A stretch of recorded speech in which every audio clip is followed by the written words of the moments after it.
A 19-year-old black girl hurries through the streets on her old bicycle trying to finish her last delivery and earn enough to pay for her room.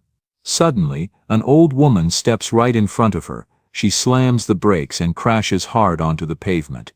Anger sparks for a moment, but as she lifts her eyes, she realizes there's something deeply off about the old woman. What happens next will change her life forever. Before we dive in this story, let us know where you're watching from. We love to hear your thought. The afternoon sun hung over Phoenix like a hammer waiting to fall. It was July, the kind of July that turned asphalt soft and made the air shimmer in waves you could see but never touch.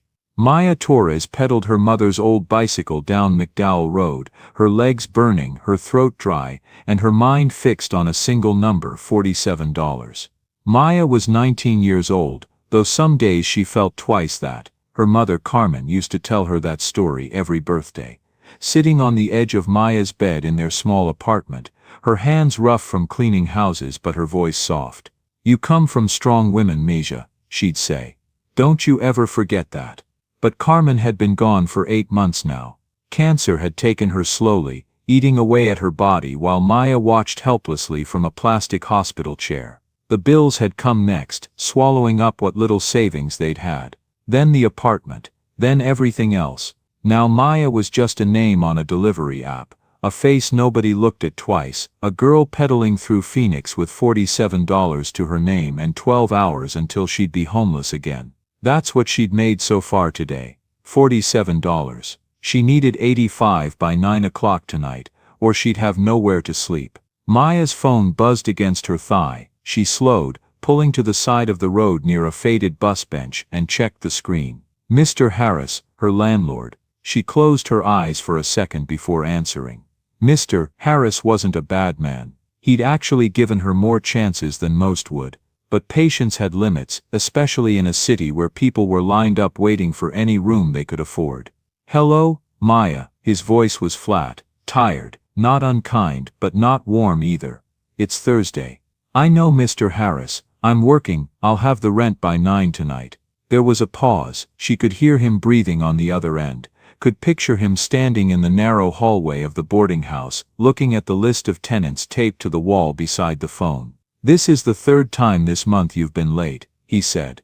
"I know, I'm sorry. It's just been I have other people waiting for that room, Maya. Good people, people who pay on time." She bit the inside of her cheek. Good people. The words stung more than he'd probably meant them to. What did that make her? "I understand. I'll have it tonight. I promise." Another pause. Longer this time. 9 o'clock, he said. Not 9:01. "If you're late, I'm putting a lock on the door. I'll leave your things outside.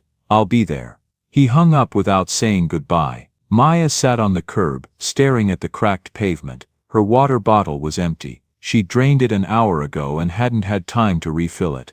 Her shirt clung to her back, damp with sweat that had soaked through the sports bra she'd been wearing for 3 days straight because she hadn't had quarters for the laundromat. Her hands ached from gripping the handlebars, calluses on top of calluses, but she couldn't stop. Not yet. She looked at the bike. It was old, the blue paint chipped and faded, the chain rusted in spots, but it still worked. It had belonged to her mother back when her mother could still ride, back before the sickness that turned her skin gray and her voice into a whisper. Maya could still see the words her mother had written in permanent marker on the underside of the seat, faded now but still legible: "Pare mi hija fuerte." For my strong daughter. Maya wasn't sure she was strong. She was just still moving, still breathing, still fighting for one more day, and then one more after that. Her mother had fought too, right until the end, fought to stay awake during Maya's visits, fought to remember Maya's face when the morphine made everything swim,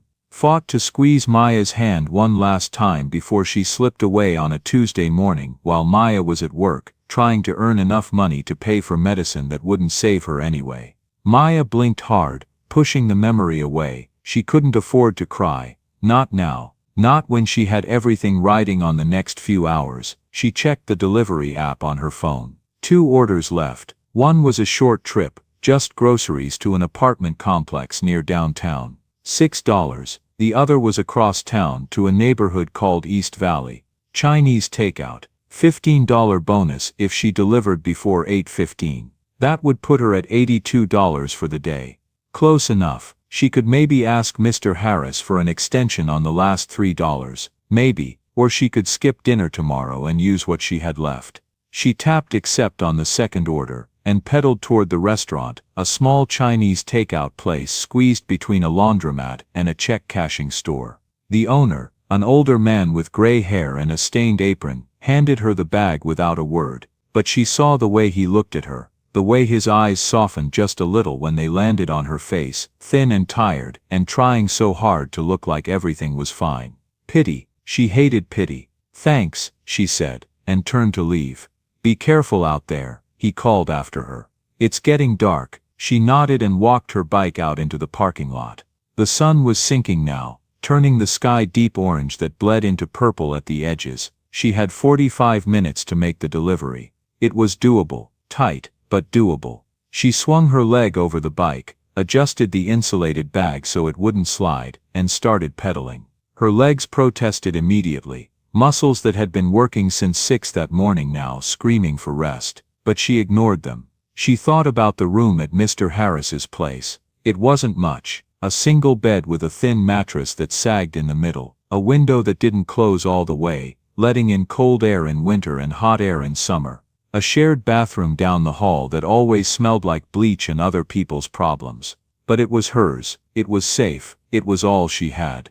The streets began to thin as she left the commercial district and moved into a quieter part of town. Fewer cars, fewer lights. Maya picked up speed, racing against the clock. 28 minutes left. She could make it. She had to make it. The sky had turned dark now, that deep purple-black of desert twilight. The street lights flickered on one by one, casting pools of sickly yellow light across the pavement. Maya's breath came in short gasps as she pedaled harder, the delivery bag bouncing against her back with each rotation. She turned onto 7th Street, a long straight stretch that would cut her travel time.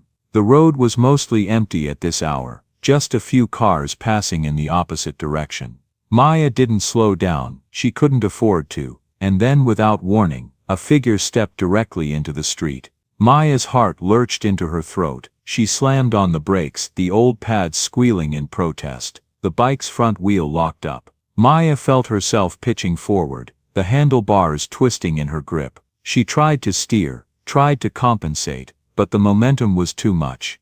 The bike went down hard. Maya hit the pavement with her shoulder first, then her hip, the rough asphalt tearing through her thin shirt. The delivery bag flew off her back, landing several feet away with an ominous crunch. The bike clattered beside her, the pedal scraping across the ground with a metallic shriek. Pain exploded through Maya's shoulder and side. For a moment she just lay there, stunned, staring up at the darkening sky. Then the pain sharpened into something hot and immediate, and she gasped, rolling onto her back. "Jesus Christ!" Maya shouted, her voice cracking with pain and fury. She pushed herself up on one elbow, wincing. "What the hell is wrong with you? You can't just walk into the street like that."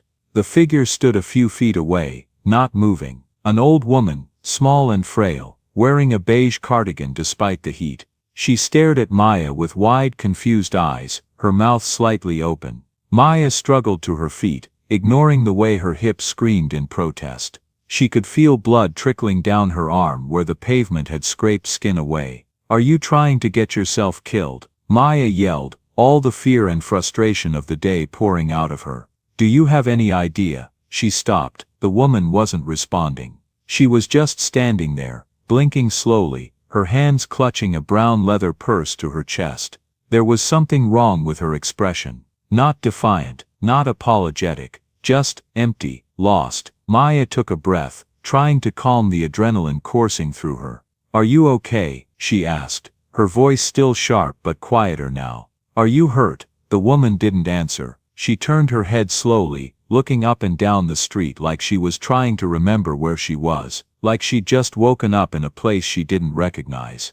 Maya grabbed her bike from the ground, checking it quickly. The chain had come off, the front wheel was bent slightly, but it might still work. She looked at the delivery bag lying in the street and felt her stomach sink. She picked it up and opened it carefully. The containers inside had burst open, sauce and rice and pieces of chicken coating the inside of the bag. Ruined. Completely ruined. God damn it. Maya threw the bag down, her hands shaking with rage and despair. That was it. That was her rent. That was her room. That was everything. She looked at her phone. 24 minutes left, and she had nothing to deliver. The customer would complain. The app would suspend her account. Mr. Harris would lock the door. She was going to be homeless. Again. Maya spun toward the woman, fury blazing in her chest. Do you see what you did? Do you? But the words died in her throat. The woman had started to cry. Silent tears were running down her weathered cheeks, her face crumpling like a child's. She reached out toward Maya with one trembling hand. Please, the woman whispered. Please, I don't know where. Maya felt her anger drain away, replaced by something colder and heavier. Dread, recognition. She stepped closer, studying the woman's face. Pale blue eyes, clouded with confusion. Silver hair falling loose from pins, the cardigan buttoned wrong. And that expression, that terrible frightened expression of someone whose mind had betrayed them. Maya had seen that expression before, on her mother's face, in those final weeks. Maya said, her voice gentler now despite everything. Are you lost? Do you know where you are? The woman shook her head slowly. I was going home, I think, but I can't. She looked around again, her breathing getting faster, more panicked. I can't remember where. She reached out and grabbed Maya's hand, gripping it with surprising strength. Are you Maria? She asked desperately. No, that's not right. Are you my daughter? You have to help me. I need to get home. My daughter is waiting. Maya's chest tightened. She tried to pull her hand back gently, but the woman held on, her fingers digging into Maya's palm. I'm not your daughter, Maya said carefully, but I can help you. Do you have any identification? A phone? Someone I can call? The woman stared at her blankly, then looked down at the purse she was clutching. She opened it with shaking hands and began pulling things out. A tissue, a lipstick, coins that fell to the ground and rolled into the gutter, a crumpled receipt, but no wallet, no phone. Maya felt panic rising in her own chest now. What was she supposed to do? She looked at her phone again. 22 minutes. She could call 911, wait for them to come, and then leave. Let the professionals handle it. She still might make it back in time if she hurried, if she left right now. But the woman was still holding her hand, still looking at her with those frightened, pleading eyes. Please don't leave me, the woman whispered. Please, everyone keeps leaving me. Maya closed her eyes. She thought of her mother, alone in that hospital room, calling out for Maya, who couldn't always be there. She thought of the nights Carmen had been confused and afraid, asking for people who were long dead, begging not to be left alone in the dark. What if someone had walked away from her mother when she needed help? Maya opened her eyes and looked at the woman more carefully. That's when she saw it. Around the woman's neck, partially hidden beneath the collar of her cardigan, was a thin silver chain. At the end of it hung a small oval pendant. May I? Maya asked, gesturing to the necklace. The woman nodded, confused but compliant. Maya gently lifted the pendant and turned it over. Engraved on the back, in tiny elegant script, were the words Eleanor R. Whitmore, 2847 Camino Verde, Arcadia Heights. In case of emergency, call 602-555-0147. Eleanor. Her name was Eleanor. Maya pulled out her phone and typed the address into the map. Her stomach dropped when she saw the result. 16.3 miles, 1 hour and 20 minutes by bike. She looked at the time. 20 minutes until her delivery window closed. 40 minutes until Mr. Harris locked the door. She looked at the ruined food in the bag, at her scraped and bleeding arm, at the bent wheel on her bike, at everything that had just fallen apart. And then she looked at Eleanor, who was crying quietly, still holding Maya's hand, like it was the only solid thing in a world that had stopped making sense. Maya made a decision. She pulled out her phone and opened the delivery app. Her finger hovered over the screen for just a second before she pressed cancel delivery. The app asked, "Are you sure you want to cancel? Your rating will be affected, and you may face account suspension." Maya pressed yes. "Okay, Eleanor," Maya said, squeezing the old woman's hand. "Let's get you home." Eleanor looked at her, and for just a moment, clarity flickered in her eyes. "You're very kind," she whispered. "What's your name?" "Maya." "Maya," Eleanor repeated. "That's a beautiful name." Maya picked up her bike, forcing the chain back onto the gears with bleeding fingers. The wheel wobbled when she tried to roll it, but it moved. "It would have to be enough. Can you sit on the back?" Maya asked. "I'm going to ride you home. It's going to take a while, but I'll get you there safe."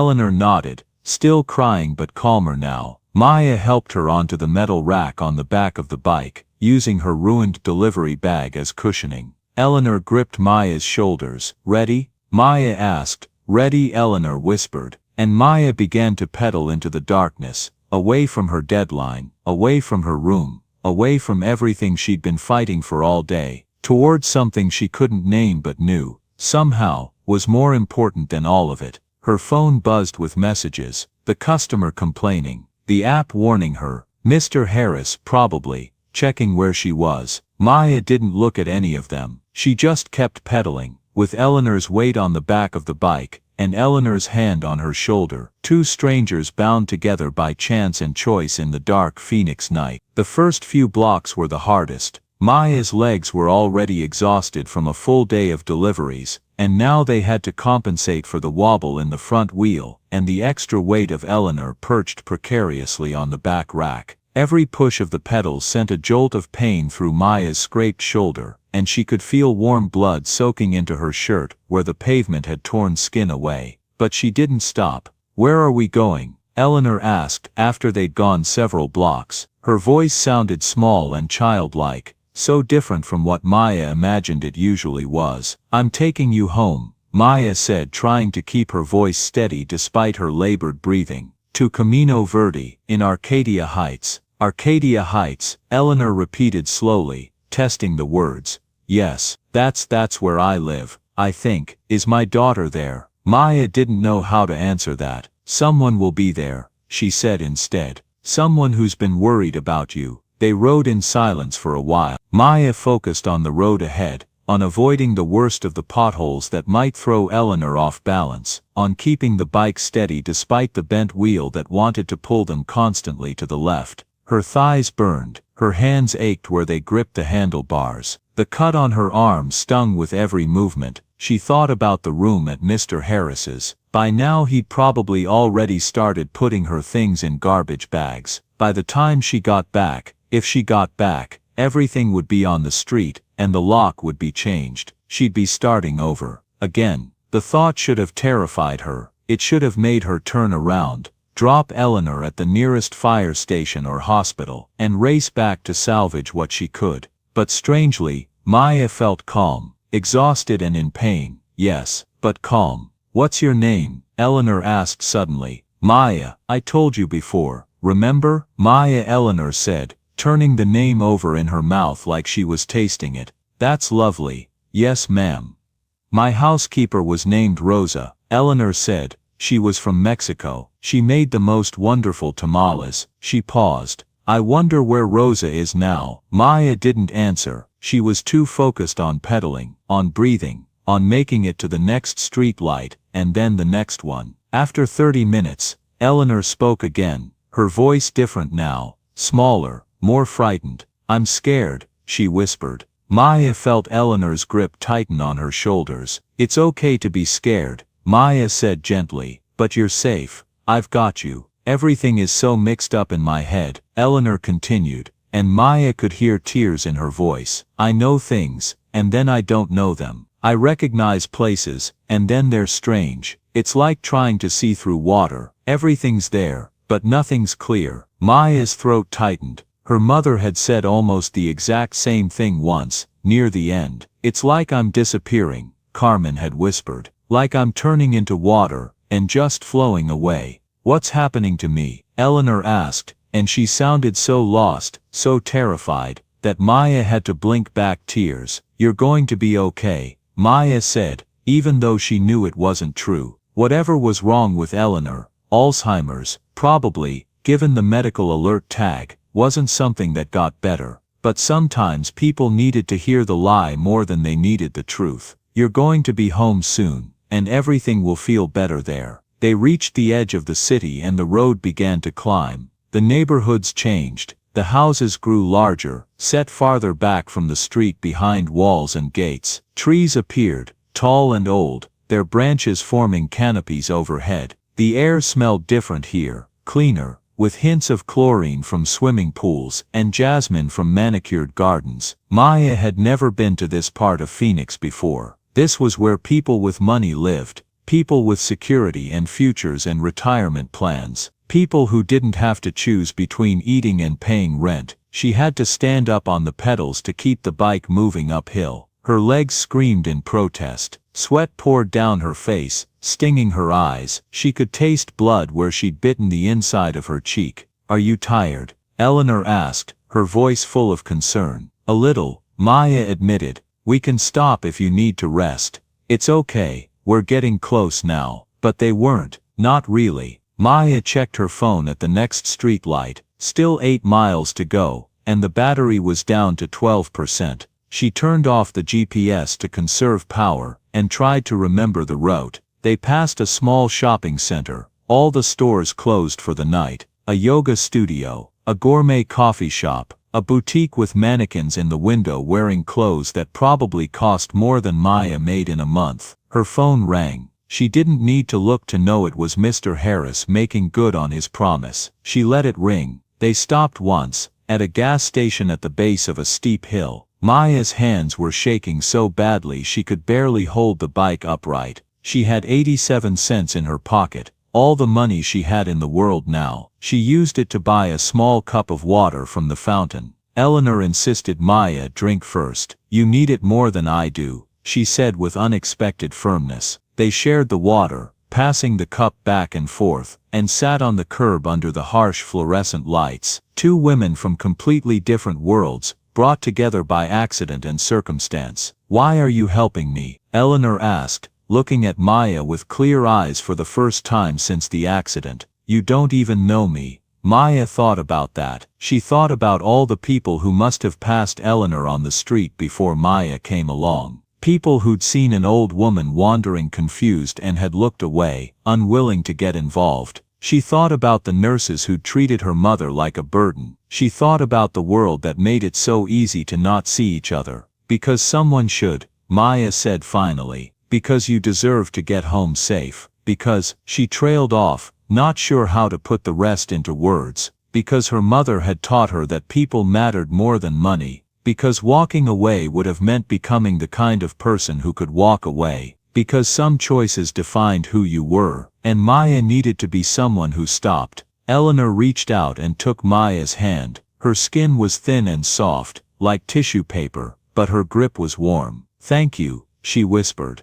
"I won't forget this." But she would. Maya knew. The disease would take this memory like it had taken so many others. By tomorrow, Eleanor probably wouldn't remember Maya at all. Somehow, that made Maya more determined to see this through. They got back on the bike and started the final climb. The road wound up into the hills, each turn revealing bigger houses, longer driveways, taller walls. Maya's legs felt like they might give out completely. Her vision blurred at the edges, but she kept pedaling, kept pushing, kept moving forward because stopping meant failing and failing meant this had all been for nothing. Finally, after what felt like hours, they reached the top of the hill. And there, at the end of a long driveway lined with olive trees, their leaves silver in the moonlight, was a house. No, not a house, an estate. White walls that seemed to glow in the darkness, black iron gates, windows that glowed with warm yellow light,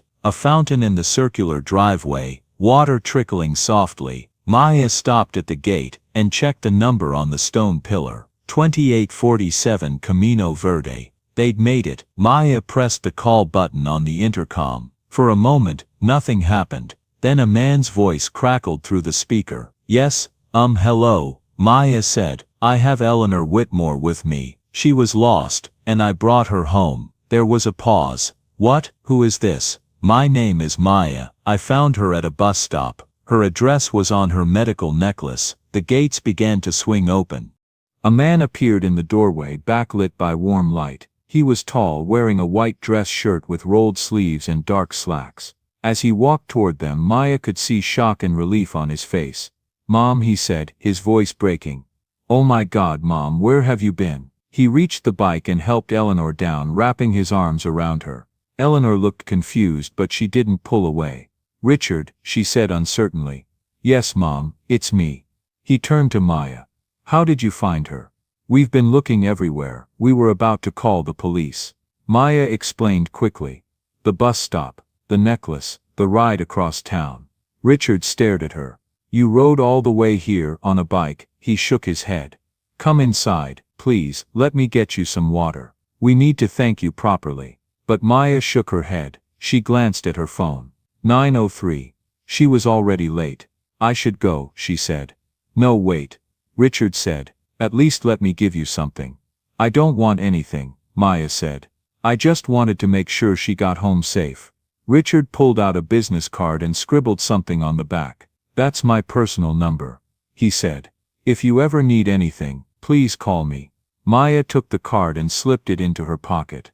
"Thank you." She climbed back onto her bike and rode off into the dark, unaware that her room would be locked and her belongings in garbage bags on the step. By the time Maya reached the boarding house, it was 9:40. The lights were off, the door was locked, and sitting on the front step stuffed into 2 plastic garbage bags were all of her belongings. Maya sat on the curb, her bike beside her, the bags at her feet. She didn't cry. Crying didn't fix anything. She thought about the business card Richard had given her. She could call him. But no. She'd done what she did because it was right, not because she wanted something back. After 20 minutes, she found herself outside Carlos's auto repair.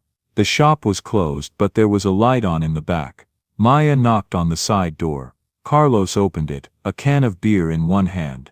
He was in his 60s with gray hair and a weathered face. He looked at Maya, then at the bags and sighed. "Otra vez," he said. "Again." "I'm sorry," Maya said. "I didn't know where else to go." Carlos stepped aside. "You can't keep living like this, Maya." He led her to a small storage room in the back. There was a cot in the corner, covered with a thin blanket that smelled like motor oil. "It's not much," Carlos said. "It's perfect. Thank you." He brought her a sandwich wrapped in plastic. "From lunch." Maya took it, her stomach growling. "Thank you, Carlos." "Really?" He waved her off. "Get some rest. Tomorrow we figure out what's next." Maya lay down on the cot and pulled the blanket over herself. She closed her eyes and thought about Eleanor. She wondered if the old woman would remember her tomorrow, or if the fog would come back and erase everything. She pulled the business card from her pocket and stared at it in the dim light. Then she folded it and tucked it into the frame of the photo of her mother. Then she closed her eyes and let herself drift. 3 days passed. Maya spent them sleeping on the cot and using what little money she had left sparingly. But she couldn't stop thinking about Eleanor's kindness. On the 3rd night, she lay awake staring at the ceiling, thinking about her mother's last words. "Don't be so afraid of letting people help you. Pride can keep you warm, but it can't keep you alive." The next morning her phone rang. Unknown number. She answered hesitantly. "Hello, is this Maya Torres?" The voice was male, smooth, professional. "Yes, who's this?" "My name is James Bowman. I'm calling on behalf of Mrs. Eleanor Whitmore." Maya's heart skipped. "Is she okay?" "She's fine, better actually. She woke up this morning with full clarity. She remembers everything from that night. Everything you did for her." He paused. "She'd like to see you. Today if possible." Maya glanced at Carlos, who was watching. I don't know. She's quite insistent," James said.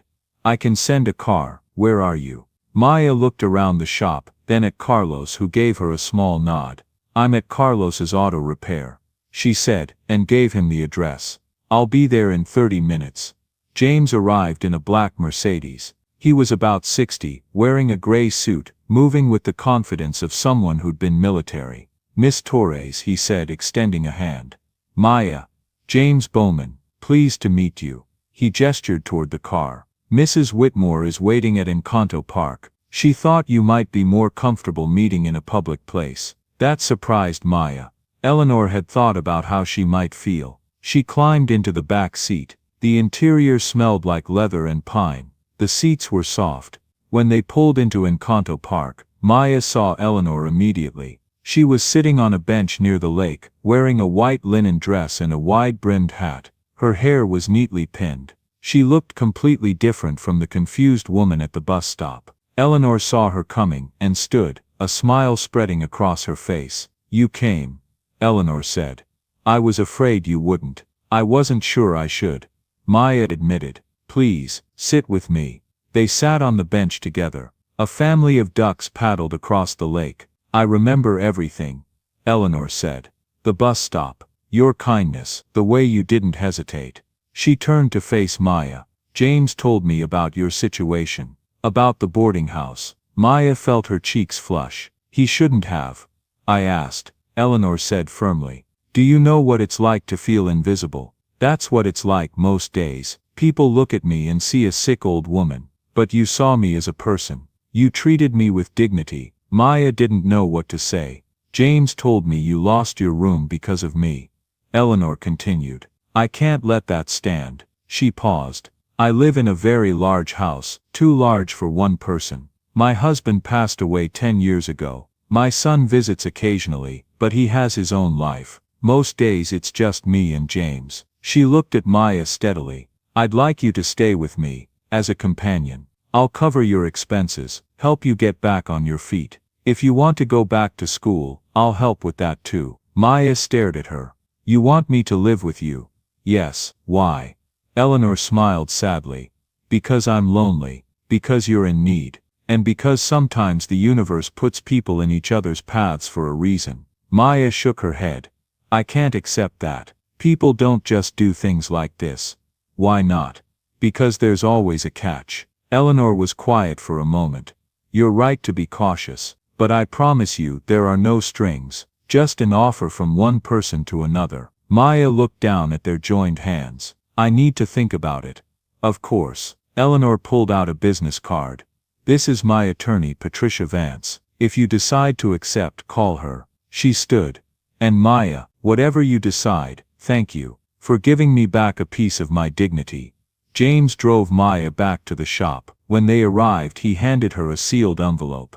"Mrs. Whitmore wanted you to have this. Inside was $500 and a handwritten note, for the kindness you showed a stranger. No strings attached. ERW." Carlos was watching from the doorway. "What happened?"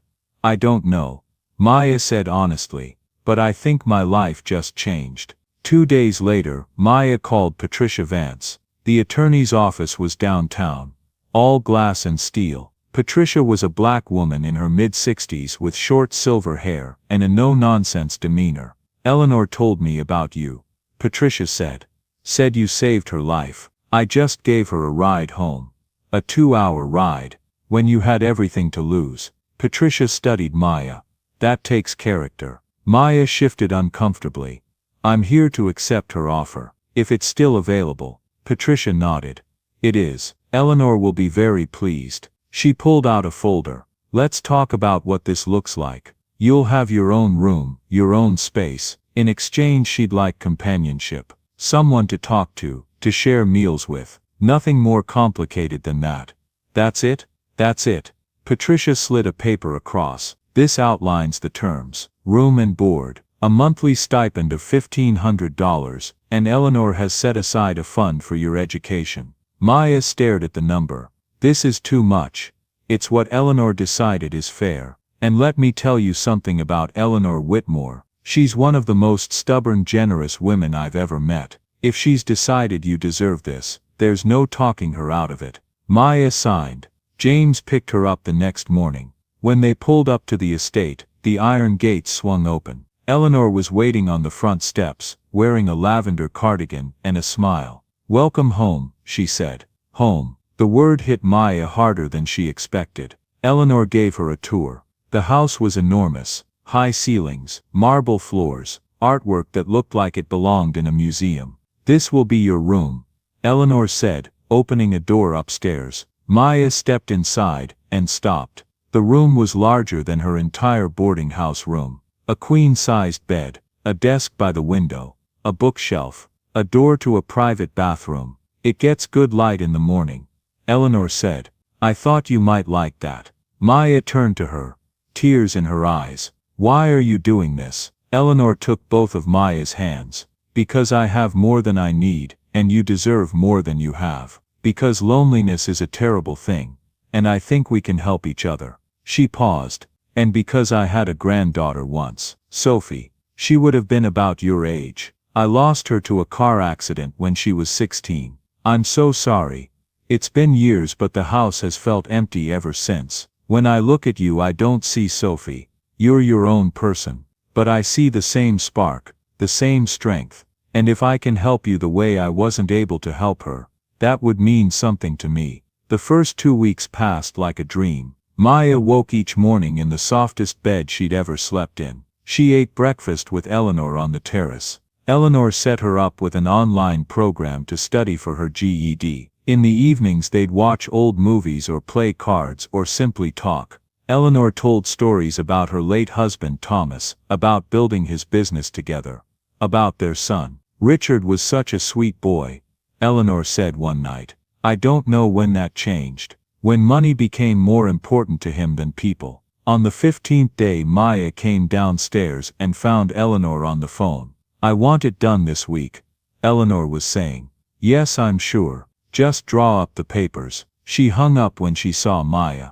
"Everything okay?" Maya asked. Eleanor smiled. "Just some legal business. Nothing to worry about." That afternoon, a silver Lexus pulled into the driveway. Richard Whitmore had come to visit. Maya was in the garden when Richard arrived. She was helping Eleanor with the roses. "Mom," Richard's voice carried across the lawn. "I didn't know you were expecting company." Eleanor straightened. "Richard, what a surprise." He walked toward them, dressed in expensive casual clothes. He kissed Eleanor on the cheek, his eyes drifting to Maya with thinly veiled curiosity. "Richard, this is Maya Torres," Eleanor said. "She's staying with me now." Richard's smile didn't waver, but something hardened behind his eyes. "Oh, I don't think you mentioned that. It's a recent arrangement." Eleanor linked her arm through Maya's. "Maya is wonderful company." "How nice," Richard said, the words sounding anything but. He turned to Maya, extending his hand. "Richard Whitmore." Maya shook it. His grip was firm and cold. "Nice to meet you. Maya is the young woman who brought me home when I got lost," Eleanor explained. "Ah yes." Richard's smile sharpened. "The Good Samaritan. Well, that was kind. I trust my mother compensated you appropriately."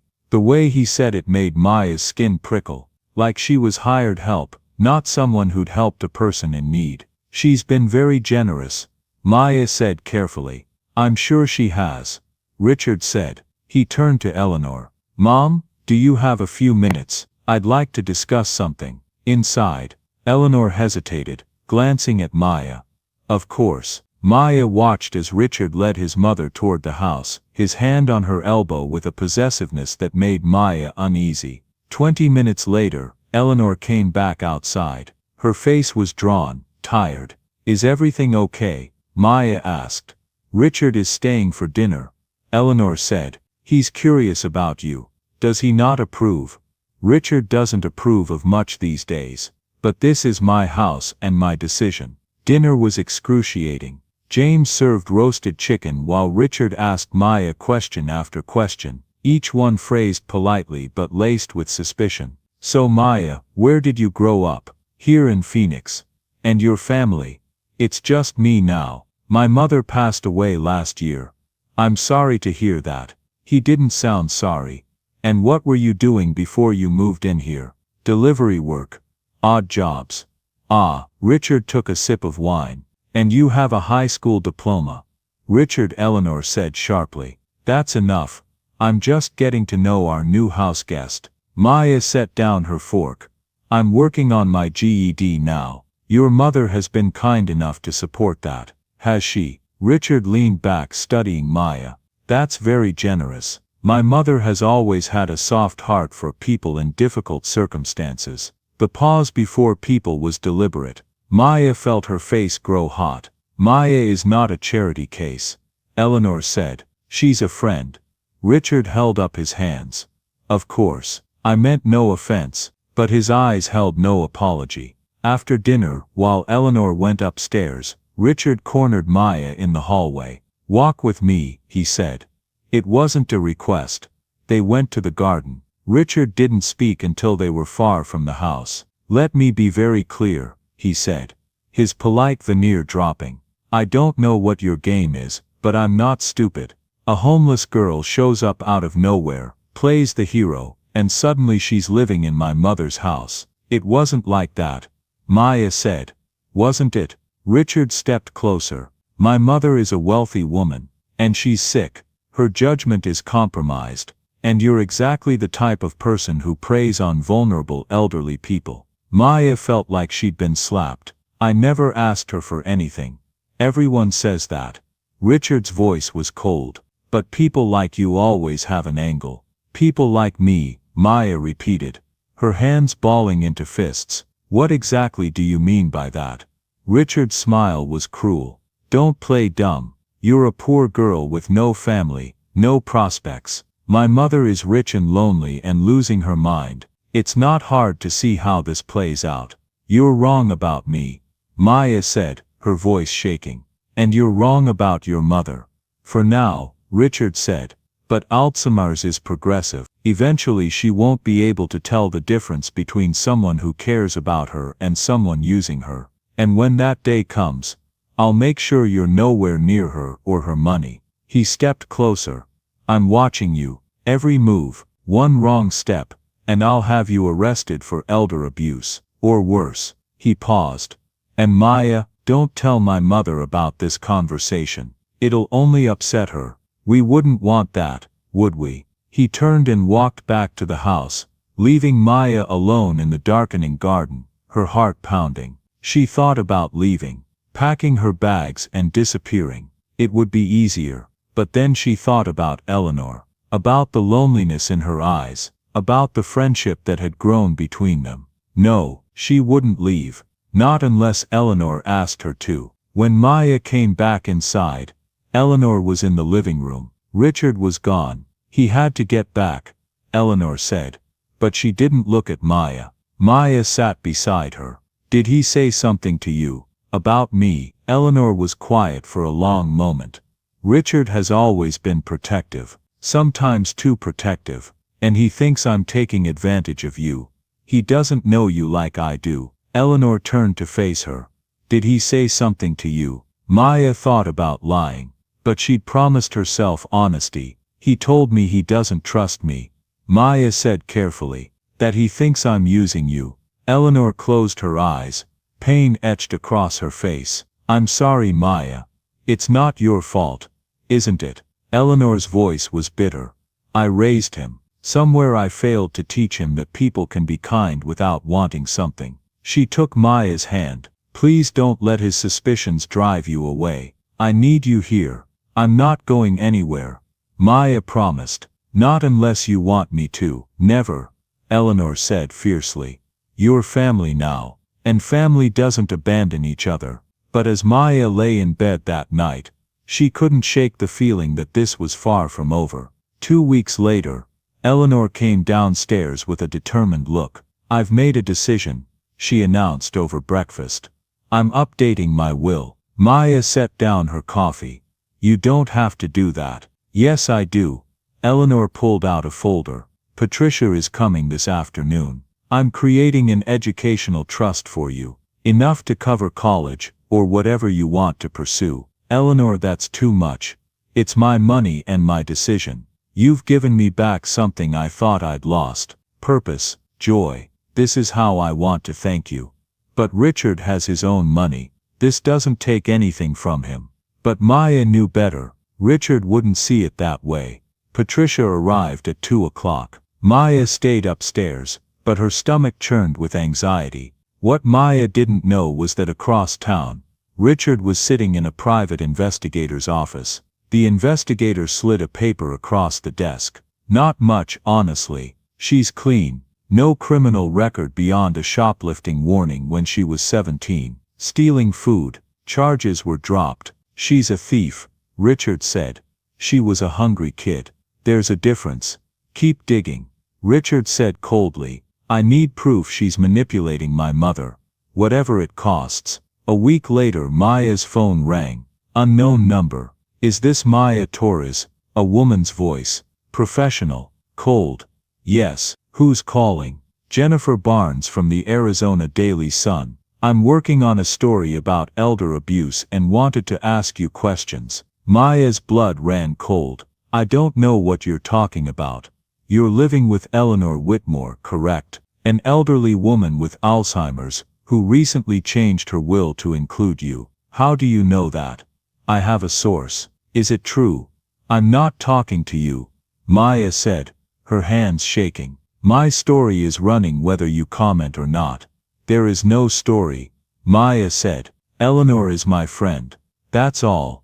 A friend who's giving you money. That seems like quite a friendship. Leave me alone, Maya said, and hung up. She ran inside finding Eleanor in the living room. Someone from a newspaper just called. They're writing a story about us. Eleanor's face went pale. Richard, she whispered. He must have leaked it. The next day the article ran. Headline: Elderly heiress falls victim to opportunistic stranger. Phoenix philanthropist Eleanor Whitmore, 78, recently updated her will to include substantial assets for a teenage girl she met only months ago. Sources close to the family express concern that Whitmore, who suffers from Alzheimer's disease, may be the victim of exploitation. Maya Torres, 19, moved into Whitmore's estate after allegedly rescuing the elderly woman. Whitmore has since created a trust fund for Torres and changed her will. My client is deeply concerned, said Marcus Reed, attorney for Whitmore's son Richard. When someone with a cognitive impairment suddenly begins giving away large sums to a stranger, that raises serious questions about elder abuse. Torres, a high school dropout with no permanent address prior to moving in with Whitmore, declined to comment. The case highlights growing concerns about vulnerable seniors being targeted by individuals seeking financial gain. Maya read the article 3 times, each word hitting like a physical blow. High school dropout, no permanent address. The implications were clear. She was trash. A predator. Her phone started ringing. Unknown numbers, reporters. She turned it off. Eleanor found her sitting on the floor of her bedroom, the newspaper clutched in her hands. Oh Maya, Eleanor said, sinking down beside her. I'm so sorry. They think I'm using you, Maya whispered. They think I'm some kind of con artist. Anyone who knows you knows that's not true.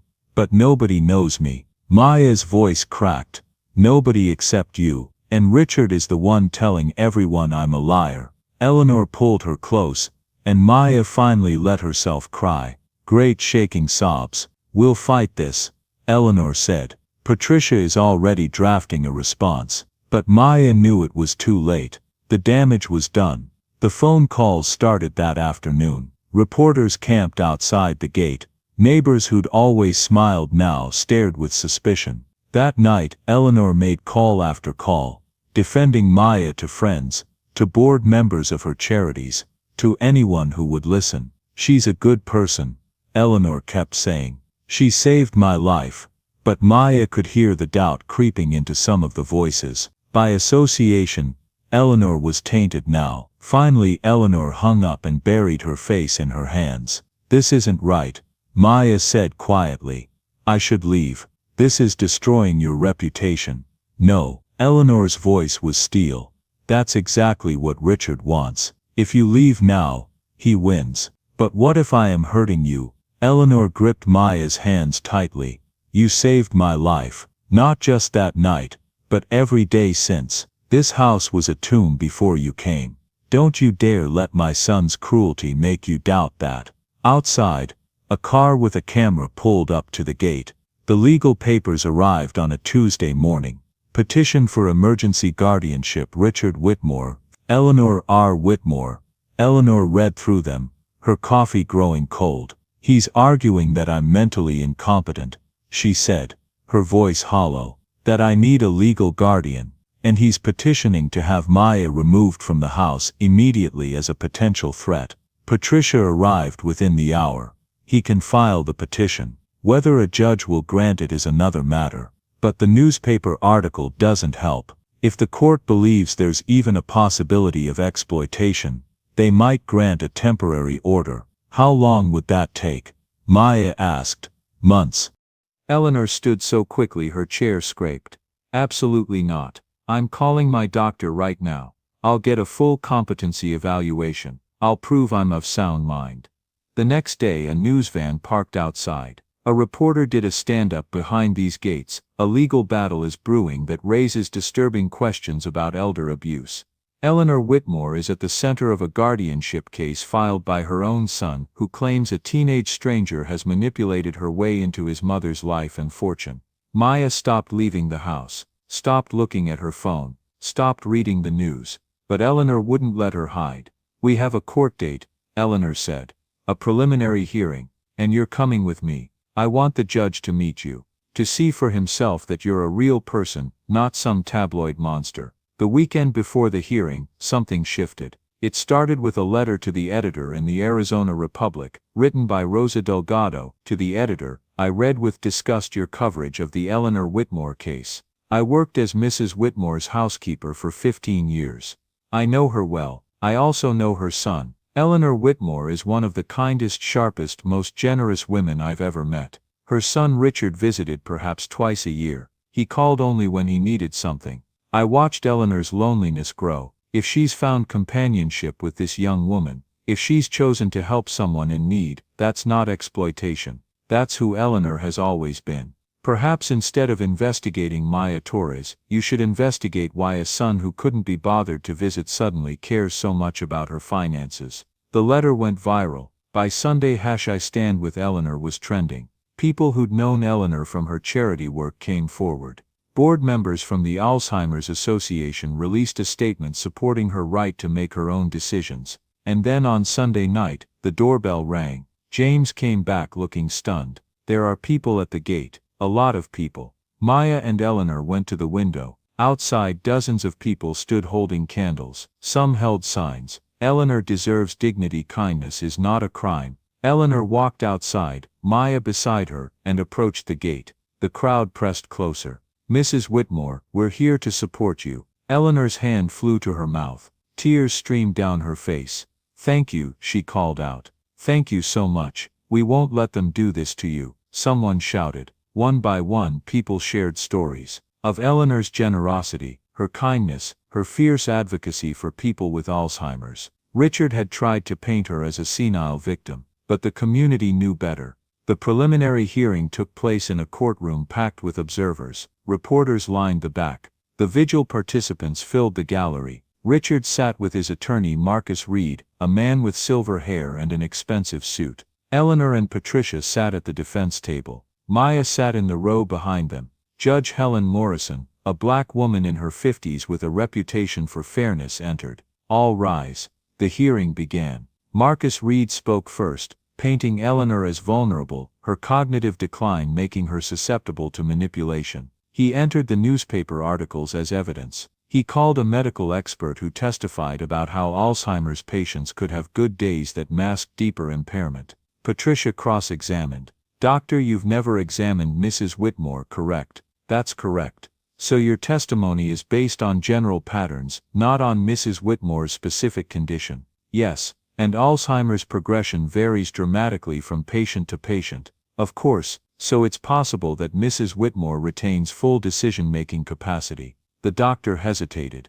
It's possible. Then Patricia called her witness, Dr. Susan Johnson, Eleanor's neurologist of 10 years. I examined Mrs. Whitmore extensively last week, Dr. Johnson testified. While she does have early-stage Alzheimer's, she absolutely retains the capacity to make informed decisions about her life, her relationships, and her finances. In your professional opinion, is Mrs. Whitmore being exploited? Absolutely not, Dr. Johnson said firmly. I've known Eleanor for a decade. Her decision to welcome Miss Torres is entirely consistent with her character and values. If anything, I've seen her mental health improve since forming this friendship.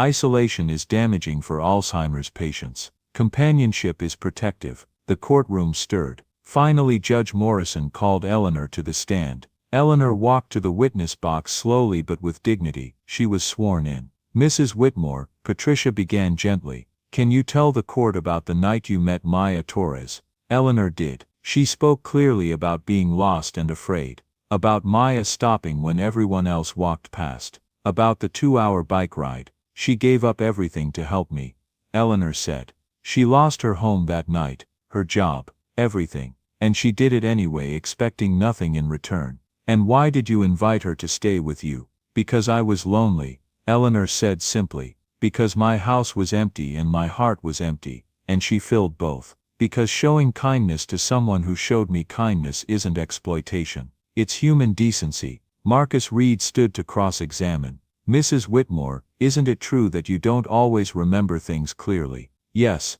Eleanor said. I have Alzheimer's. Some days are harder than others, but I'm sitting here right now under oath, telling you the truth. Maya Torres is not using me. She saved me, and I won't let my son punish her for that. But you've changed your will to include her. Doesn't that seem extreme? Eleanor's eyes flashed. I've known my son for 55 years, and I've watched him visit me fewer times as I've gotten sicker. I've known Maya for 3 months, and she's been with me every single day. She reads to me when I can't focus. She holds my hand when I'm frightened. She reminds me who I am when I forget. Her voice broke. So no, counselor, it doesn't seem extreme at all. It seems like the most rational decision I've ever made. The courtroom was silent. She looked directly at Richard for the first time. What I won't choose is to let fear and suspicion poison the first real happiness I've felt in years. Judge Morrison called a recess. Maya stood in the courthouse hallway, hands shaking. Richard approached. You're going to lose, Richard said quietly. Even if you win today, I'll appeal. Maya looked at him, really looked at him. She saw anger, yes, but underneath fear. Fear of losing control. Fear of being replaced. I didn't take anything from you, Maya said. Your mother has enough love for both of us, but you're so busy protecting your inheritance that you can't see you're losing something much more valuable. And what's that? Her Maya said simply. Every day you spend fighting me is a day you could have spent with her. And she doesn't have unlimited days left. For a moment something cracked in Richard's expression. Then the mask came back. This isn't over, he said, and walked away. Judge Morrison returned to the bench. I've reviewed the evidence and heard the testimony, she said. And I'm going to rule from the bench. The courtroom held its breath. Mr. Whitmore, I understand your concern for your mother, but concern is not the same as evidence. She looked at her notes. The evidence shows that Mrs. Whitmore, while living with a progressive disease, retains full decision-making capacity. Her neurologist confirms this. Her testimony confirms this. She turned to Richard. What I don't see is any evidence of exploitation. I see an elderly woman who was helped by a young woman in need, and who chose to help that young woman in return. I see two people who have formed a genuine friendship, and I see a son who, whether motivated by concern or financial interest, is attempting to override his mother's clearly stated wishes. The petition for emergency guardianship is denied. Mrs. Whitmore retains full legal capacity to manage her own affairs. The gallery erupted in applause. Furthermore, I'm ordering Mr. Whitmore to pay all court costs and attorney's fees. This case never should have been filed. She banged her gavel. We're adjourned. Eleanor turned and grabbed Maya's hands, tears streaming. Patricia was grinning. James allowed himself a small smile. Across the aisle, Richard sat frozen. As they left, reporters swarmed. Patricia held up a hand. Mrs. Whitmore will make a brief statement. Eleanor stepped forward, Maya beside her. She looked directly into the cameras. Today justice was served. Not just for me, but for every senior citizen who has been told they're not capable of making their own choices. She put her arm around Maya. This young woman saved my life twice. Once when she brought me home, and once when she brought life back into my home. I'm grateful to the court for recognizing that kindness is not a crime. Someone shouted, "What do you say to your son?" Eleanor's expression softened with sadness. I say that my door is always open, and I hope someday he'll walk through it not as an adversary but as my son. That evening, back at the house, they sat in the garden as the sun set. Eleanor was exhausted, but there was peace in her face. I'm sorry you had to go through that, Eleanor said. It was worth it, Maya said. To stand up for you, for us. They sat in comfortable silence, watching the sky turn from gold to purple. "What happens now?" Maya asked. "Now?" Eleanor smiled. "Now we live. You finish your GED, we work on college applications, we have breakfast on the terrace and dinner in the garden. We move forward. And Richard," Eleanor's smile faded slightly. "Richard will make his own choices. I can't control that, but I won't let his anger dictate my happiness anymore." The lights of the city began to twinkle below. "You know," Eleanor said thoughtfully, "when Thomas died, I thought I'd spend the rest of my life alone, that I'd already had my share of love." She looked at Maya. "But you taught me something important. That family isn't always about blood. Sometimes it's about choosing each other, again and again." Maya felt tears prick her eyes. "I don't know what I did to deserve you." "You stopped," Eleanor said simply. "When everyone else walked past, you stopped. That's all it took." 3 months later, Maya stood in front of the mirror, adjusting her new shirt. First day of classes at Phoenix College. She'd passed her GED with high scores. Eleanor insisted on walking her to her first class, despite Maya's protests. "Indulge an old woman," Eleanor said. "I want to see where my investment is going." "Your investment, my best investment," Eleanor corrected. As they walked across campus, Maya felt something shift. For the first time in years, she wasn't just surviving. She was building a future. Eleanor hugged her at the building entrance. "Go learn something wonderful. I'll see you at dinner." Maya watched her walk back to the car, moving slower than she used to. James hovering protectively. The Alzheimer's was still there, still progressing. But Eleanor was fighting it with everything she had. Maya turned and walked into the building.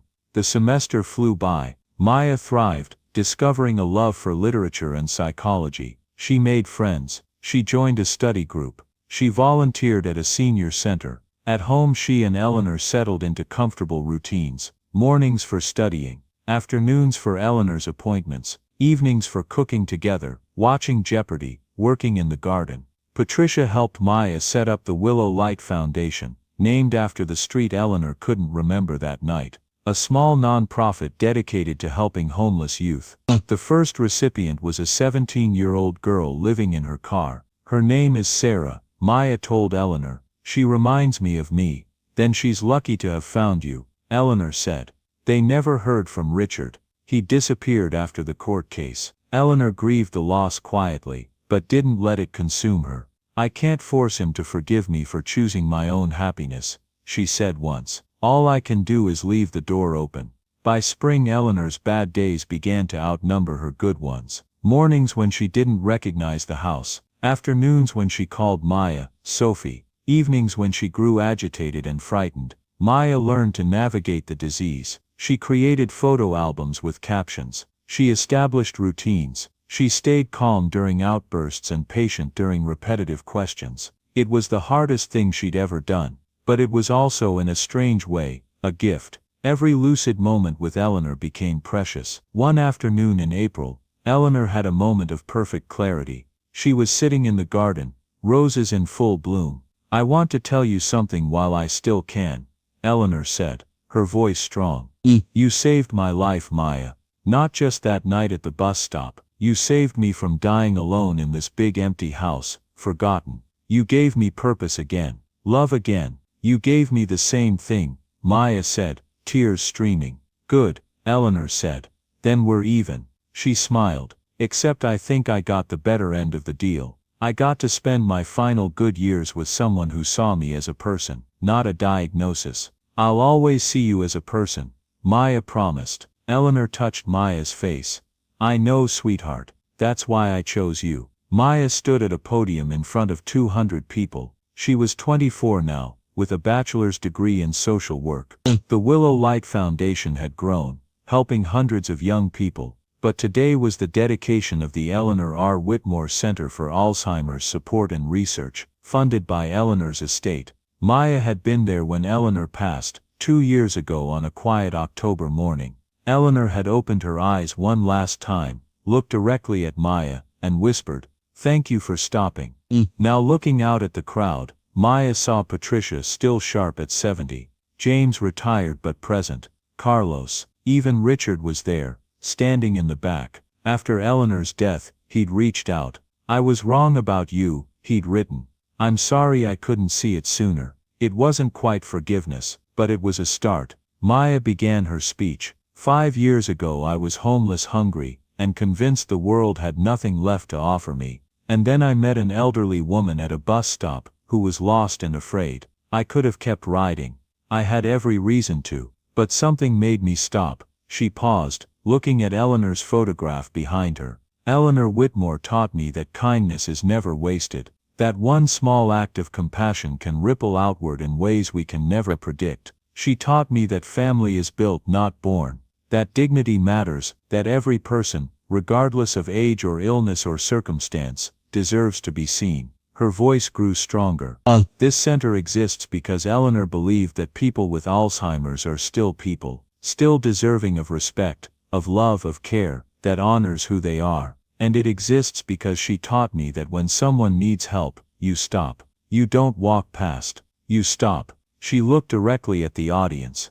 So I'm asking you today to make the same choice Eleanor made for me, and that I made for her. When you see someone who needs help, at a bus stop, in a store, in your own family, stop. Choose kindness over convenience. Choose connection over isolation. Choose to see the person, not the problem. Her voice broke slightly, because sometimes the life you save might be your own. The audience rose in a standing ovation. Later, after the ceremony, Maya stood alone in the garden area of the center, designed to look like Eleanor's garden. She pulled out her phone and looked at the photo she kept there, her and Eleanor both laughing. "We did it," Maya whispered. "Everything you dreamed of, it's real." A voice behind her, "She'd be proud of you." Richard stood a few feet away, hands in pockets, looking weathered. "She was proud of you too," Maya said carefully. "Even at the end, she never stopped hoping you'd come back." Richard nodded, his throat working. "I know, I read her letters, Patricia gave them to me after." He looked away. "I wasted so much time being angry, and now she's gone." "I'm sorry," Maya said, and meant it. "Don't be." Richard met her eyes. "You gave her something I couldn't. You made her happy. I should have thanked you for that. Instead I tried to destroy you. You were protecting your mother." "No," Richard said firmly. "I was protecting my inheritance. There's a difference, and I'm ashamed it took me this long to admit it." They stood in silence. "There's a board position opening up at the foundation," Maya said finally. "Patricia suggested I ask you." Richard looked surprised. "Me? Why?" "Because Eleanor loved you. And because everyone deserves a second chance." Richard's eyes filled with tears. "I don't deserve, none of us deserve grace," Maya interrupted. "We just receive it, and then we try to pass it on." She extended her hand. After a moment, Richard took it. That night, Maya drove back to the house in Arcadia Heights. It was hers now, left to her in Eleanor's will, but it didn't feel like hers. It felt like Eleanor's, like it always would. She walked through the quiet rooms, past photos, past the study, past the kitchen. Finally she stood in the garden and looked up at the stars. "I miss you," she said to the night. "Every single day, but I'm keeping my promise. I'm stopping when people need help. I'm choosing kindness. I'm trying to be the person you believed I could be." The wind rustled through the roses, carrying the scent of lavender, and for just a moment, Maya could have sworn she heard Eleanor's voice, warm and clear. "You already are, sweetheart. You already are." The morning sun filtered through the windows of the Willow Light Center's community room, casting golden rectangles across the polished floor. Maya stood near the coffee station, watching as young people filtered in for the weekly support group. Some came alone, shoulders hunched and eyes down. Others arrived in pairs, holding on to each other like lifelines. She recognized that look, the weariness, the exhaustion that came from fighting every single day just to exist. She'd worn that same expression a year ago, pedaling through Phoenix with everything she owned, fitting into 2 garbage bags. Maya, a soft voice pulled her attention. Sarah, the 17-year-old who'd been the foundation's first grant recipient, stood nearby holding a folder. "I finished my GED practice test. Want to see?" Maya took the folder, flipping through pages marked with careful pencil strokes. "Sarah, this is incredible. You got 92% on the math section." Sarah's face lit up, then immediately dimmed, as if she was afraid to let herself feel proud. You think I'm ready for the real thing? I know you are, Maya said firmly. We'll register you this week. After Sarah left, Patricia appeared at Maya's elbow. The attorney had become a fixture at the center, volunteering her time to help with legal issues the young people faced: emancipation paperwork, name changes, protection orders. Big day tomorrow, Patricia said, sipping her coffee. You nervous? Tomorrow was the one-year anniversary celebration.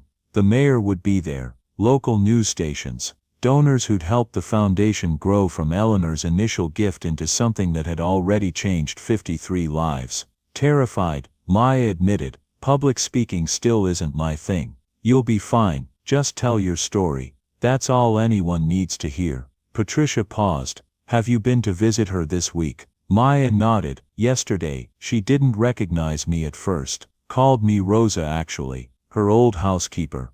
Bad day, not the worst, she remembered by the end. We sat in the garden for an hour. She told me about Thomas, about their honeymoon in Santa Fe. Stories I've heard before, but Maya's voice caught. I don't know how many more times I'll get to hear them. Patricia squeezed her shoulder. You're doing everything right, Maya. Everything she wanted. That evening, Maya drove to the Whitmore estate. It still felt strange to pull up to the gate and have it open automatically, to park in the circular driveway, like she belonged there. James greeted her at the door, his face creasing into a smile. She's been asking for you all day, he said. Good day today. Maya found Eleanor in the sunroom, a blanket across her lap despite the warm evening. Eleanor's face brightened when Maya entered. There you are, Eleanor said, her voice strong and clear. I was beginning to think you'd forgotten about me. Never, Maya said, kneeling beside Eleanor's chair and taking her hand. How are you feeling? Old Eleanor said with a wry smile. But present, that's something. She studied Maya's face. Big day tomorrow, the anniversary. You remember? I'm not gone yet, sweetheart. Eleanor's grip tightened.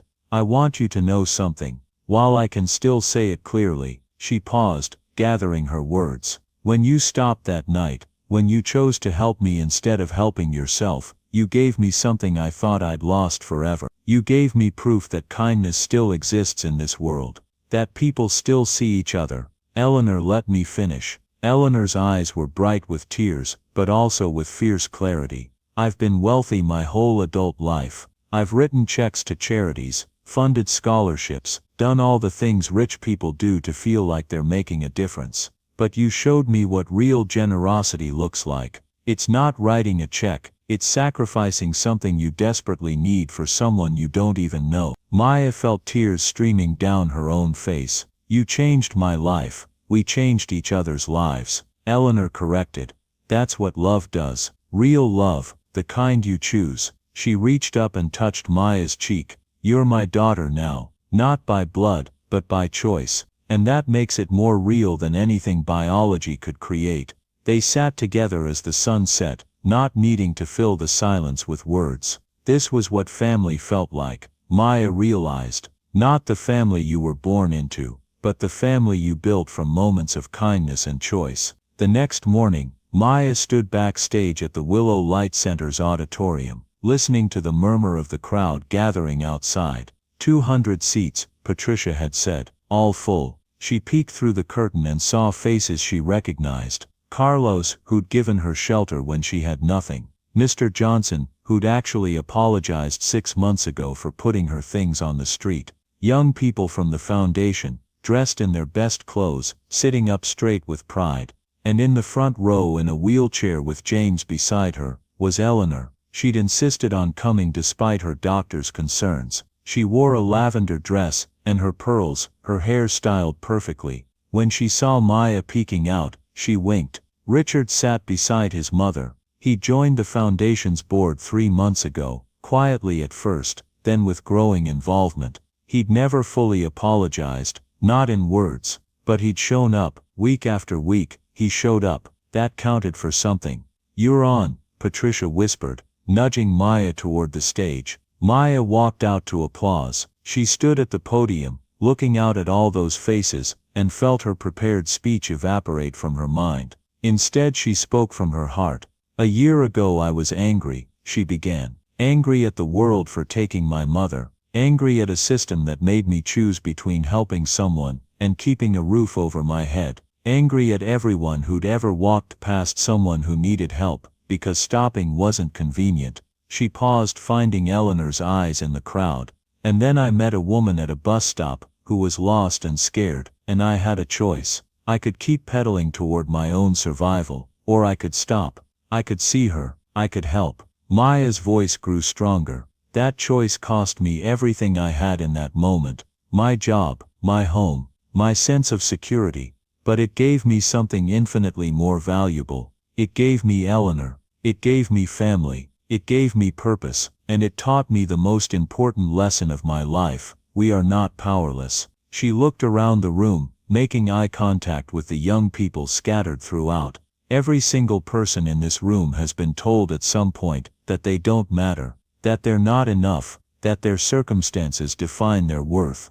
But Eleanor taught me that's a lie. We matter because we choose to matter. We have power because we choose to use it. Even when we have nothing, especially when we have nothing, we still have the choice to see each other, to stop, to help, to love." Her voice broke slightly. "The Willow Light Foundation exists because one elderly woman chose to see a homeless teenager as a human being, because she chose love over fear, because she chose to believe that family is something we build, not something we're born into." Maya looked directly at Eleanor now, speaking only to her. "You saved my life. You gave me a future. You showed me what it means to be seen. And now it's my turn, our turn, to do the same for others." She addressed the room again. "So I'm asking each of you to make a choice. When you see someone who needs help, stop. When you have the chance to show kindness, take it. When you can choose love over convenience, do it. Because that's how we change the world, not with grand gestures, but with small acts of courage. With one person stopping for another, at a bus stop on a random Tuesday evening." The applause started slowly, then built into a standing ovation. Maya's eyes never left Eleanor, who was crying openly now, James holding her hand. After the ceremony, after the photographs and the handshakes and the interviews, Maya wheeled Eleanor out to the center's garden. They sat among the roses and lavender, two women who'd found each other in the dark, and built something beautiful from it. "I'm proud of you," Eleanor said softly. "So proud." "I'm proud of us," Maya corrected. Eleanor smiled. "Yes." She closed her eyes, tilting her face toward the sun. "This is what I'll remember, you know, when everything else fades. I'll remember this, you and me in the garden. The smell of roses, the feeling of having done something that mattered." "You'll always matter," Maya whispered. "So will you, sweetheart. So will you." They sat together in the afternoon light, surrounded by flowers, and the sound of young voices drifting from inside the center, voices full of hope and possibility, and second chances, proof that one choice, one moment of kindness, could ripple outward forever. Eleanor dozed off, her hand still in Maya's, and Maya sat guard, watching over the woman who'd taught her that stopping wasn't weakness, it was strength, it was love, it was everything that made life worth living. In the distance a bus drove past on 7th Street. Maya watched it go, thinking of that night a year ago, thinking of the choice that had changed everything. She'd stopped, and in stopping she'd found her way home. Join us to share meaningful stories by hitting the like and subscribe buttons. Don't forget to turn on the notification bell to start your day with profound lessons and heartfelt empathy.